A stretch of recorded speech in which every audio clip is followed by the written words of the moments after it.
Catus, Maximus here. Just a simple video on how to replace a broken drill chuck on one of these DeWalt clamshell drills.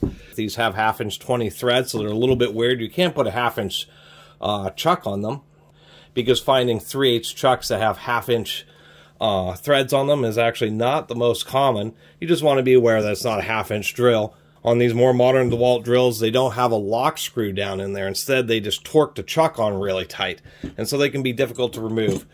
What I mean by broken is on this one, the internals are stripped out, so I can't get the chuck to actually move the teeth at all. I'm going to have to use a pipe wrench. The nice thing about these clamshell drills is we can pull this out and put it in the vise. And here we go. This is why it makes it so much easier, because we can pull out this whole spindle-like assembly just like so.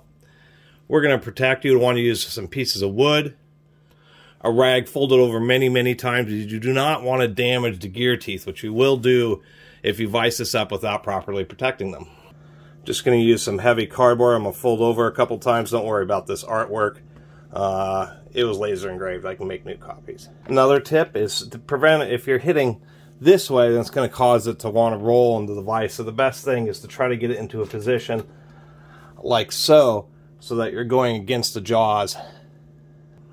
Took a few hits, but I was finally able to get it off. Now, just putting on the other one, you could just use the Allen wrench method, or to really get it tight, I'm using a 9mm hex.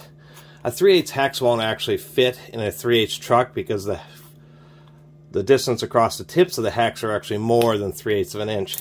And I'm just going to use, it's a little impact wrench. I'm not going to put a ton of force. I'm not going to go full into it, but I want to make sure it's pretty tight, because once again, as you can see, these chucks, these spindles don't have a provision. They don't have a hole for a lock screw. So you got to make sure they're torqued enough so that they won't unthread themselves during reversing operations.